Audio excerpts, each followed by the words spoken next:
Itu dia, Koperasi Pos Nasional mana ataupun singkatannya Koponas, mana kita nak berkongsi sebenarnya apa sebenarnya inisiatif yang dilakukan oleh mereka untuk membantu di tengah-tengah pandemik COVID-19 ni yang sememangnya ternyata memberi banyak juga tekanan dari pelbagai aspek kehidupan di peringkat global dan juga negara kita juga merasai impak terutamanya bagi kumpulan-kumpulan ekonomi yang tertentu. Jadi sudah pasti ada di antaranya yang sedang menonton siaran pada pagi ini sentiasa menantikanlah peluang-peluang yang dapat diambil untuk meningkatkan ekonomi isi rumah ataupun pendapatan yang terjejas. Jadi bersama-sama kita pada pagi ini ialah Yang Berurusan Tuan Muhammad Azam bin Abdul Jabbar, pengerusi Koperasi Pos Nasional Berhad atau Koponas, dan juga Encik Muhammad Khairul yang merupakan pemangku pengurus besar operasi Koponas. Okey, Assalamualaikum. Assalamualaikum. Sihat, Alhamdulillah. Alhamdulillah. Baik.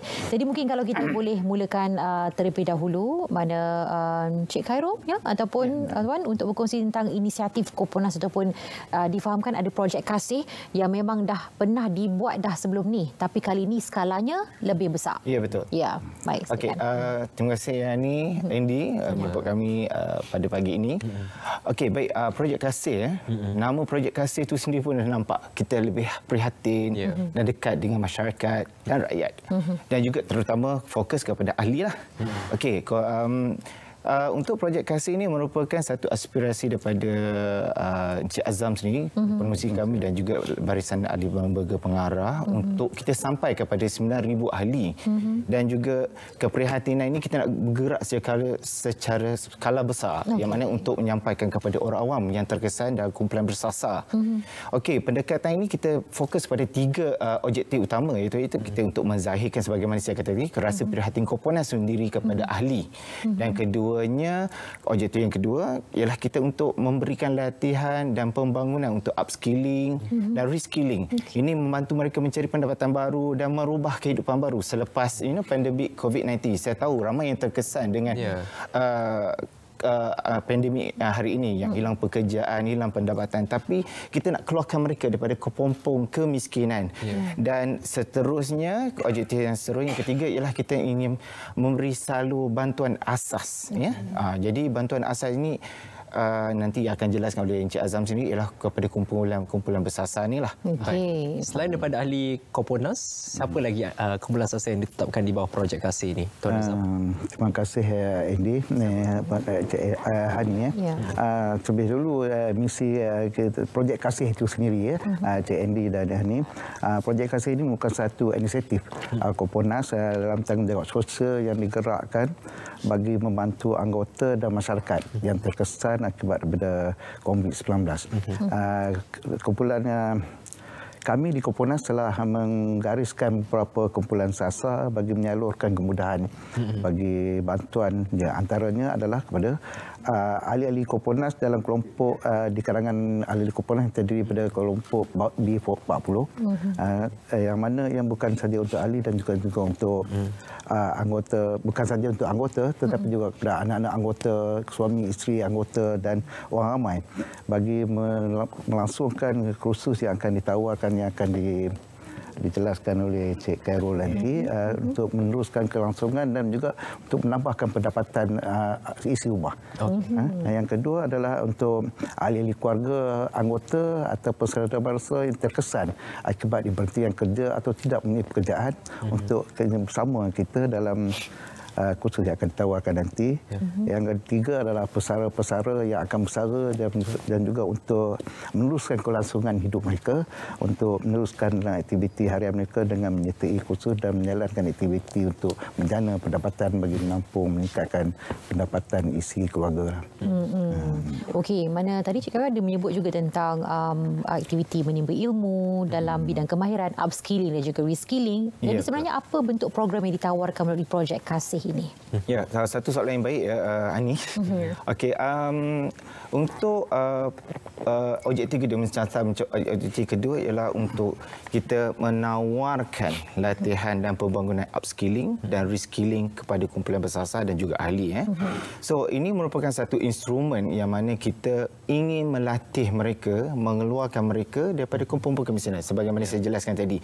Jadi dari sini Komponas dengan sokongan daripada ahli jawatankuasa kami iaitu Lembaga Pengarah, kami telah menubuhkan satu pusat pembangunan Komponas ataupun dikenali sebagai Komponas Development Center KDC, yang ini kita menyasarkan akan ada satu program dia secara berterusan, bimbingan yang berterusan, maksudnya bukan secara one off.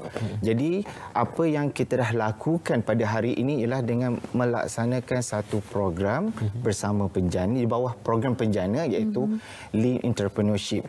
Lean Entrepreneurship ni merupakan satu program yang mana kita melatih golongan bersasar ini untuk memulakan perniagaan mereka. Perniagaan yang mudah, maksudnya modal yang senang. Dan juga apakah produk yang paling senang untuk dibuat dan dapat yang ada permintaan. Jadi ini yang dinamakan Lean Entrepreneurship. Dan selain itu juga merancang untuk jangka panjang seterusnya latihan kepada ahli-ahli dalam Komponas Development Center inilah. Okey, baik. Tuan Azam, selain daripada bantuan dalam aspek pendidikan, latihan kemahiran seperti yang telah dijelaskan oleh Tuan Khairul tadi, apa lagi program bantuan yang telah pun dilaksanakan oleh Komponas? Syukur Alhamdulillah, setiap tahun kita memang adakan program untuk memberi bantuan kepada anggota dan juga masyarakat, tapi dengan yang tersasar, terpilih lah kerana dalam bentuk skala yang kecil. Pada tahun ini Alhamdulillah kita telah menyampaikan sumbangan kepada Yayasan Cokit, Boxer Hidup, Yayasan Cokit, dan ada aktiviti-aktiviti yang lepas-lepas kita program wakaf Al-Quran kepada sekolah agama, pemberian bantuan khas kepada warga emas dan OKU, sumbangan kerusi roda kepada mereka yang tidak berkemampuan, dan juga kita juga menyalurkan bantuan ini kepada anggota-anggota kita yang terkesan yang menghadapi masalah. Kita juga mengadakan latihan kepada sebelum ni kita dah adakan latihan untuk contoh membuat kit dan sebagainya untuk suami isteri mereka mencubakan diri dalam perniagaan untuk menjalankan aktiviti seharian untuk menambahkan pendapatan. Baik. Jadi kalau kita lihat tahun 2020 merupakan tahun yang sukar untuk semua. Jadi pastinya ada perancangan yang khusus untuk 2021. Manakala ikutkan tahun ini saja Komponas dah pun berusia 45 tahun. Sebab dari tahun 1975 antara pelopor pembangunan korporasi Indonesia. Jadi apa perancangan yang akan dibuat pada tahun hadapan? Perancangan pada tahun hadapan kita InsyaAllah kita akan bekerjasama dengan pihak kerajaan, agensi dan korporat untuk menyalurkan bantuan dari segi CSR kepada golongan sasaran seperti sekolah-sekolah agama, pondok dan juga mereka yang kurang berkemampuan dengan skala yang lebih besar dengan pelibatan pihak swasta, korporat dan agensi kerajaan yang terlibat. Ya, Tuan Khairul sendiri, apa yang divisikan untuk projek kasih pada masa akan datang? Okey, visi utama untuk projek kasih ini seperti mana saya jelaskan daripada 3 objektif tadilah. Pertama kalilah, matlamat ialah kita bukan setakat untuk menyalurkan bantuan saja one off, tapi kita untuk membimbing, membentuk mereka satu komuniti yang berdaya saing dan lestari. Dan samping itu juga kita tahu kan PKS sendiri juga merupakan sektor pembangunan yang utama dalam ekonomi Malaysia. Jadi mereka-mereka ini boleh melibatkan dalam industri PKS macam Cik Azam cakap sebentar tadi, latihan pastries salah satunya. Dan untuk visi berikutnya ialah seperti saya jelas upskilling dengan reskilling tu. Lean Entrepreneurship. Antara program-program lagi adalah fotografi, which is gig economy. Ramai anak-anak yang terpinggir, so kita akan tarik mereka dan membuka peluang untuk mereka, dan itu menjadi harapan besar kami lah agar projek ini dapat diteruskan dan kesinambungannya sehingga tahun 2021 dan disambung lagi akan datang kan. Okey, baik. Jadi di penghujung minit-minit yang terakhir ini, harapan tuanlah dalam pelaksanaan inisiatif projek kasih Komponas dan bagaimana maklumat lanjut dapat diperoleh oleh para penonton siaran pada pagi ini. Okey, seperti saya jelas misi dan misi Koponas tadi. Okey, saya menyerukan kepada semua ahli Koponas sendiri, orang awam dan penonton-penonton pada hari ini agar dapat menghubungi ataupun melayari laman sesawang kami atau media sosial kami @mykoponas melalui Instagram, Facebook dan Twitter. Di sini kami akan mengkongsikan apakah program-program yang akan kami laksanakan pada masa hadapan. Dan saya ingin ucapkan terima kasih kepada Hani dan juga Andy, baju serama biru hari ini dan juga seluruh kru, tenaga kru RTM kerana menyudi menjemput kami untuk menyampaikan hasrat koperasi Koponas sendiri, dan juga kami ingin berganding tangan bersama kerajaan juga untuk menyalurkan dan memudahkan kepada rakyat, insya-Allah. Baik. Seperti mana kita sudah maklum, projek kasih ini merupakan projek tahunan dan ini kali ini adalah skala lebih besar dan memerlukan kerjasama daripada banyak pihak sebenarnya untuk membantu bagi ahli-ahlinya dan juga orang awam yang bersasar ini dapat meningkatkan ekonomi mereka dan menjadi pendapatan sendiri dalam mendepani kesukaran dalam pandemik COVID-19 ini. InsyaAllah. Tuan Azham, sedikit kita berikan perkongsian mengenai aspirasi Koponas menerusi projek kasih ini. Terima kasih dia.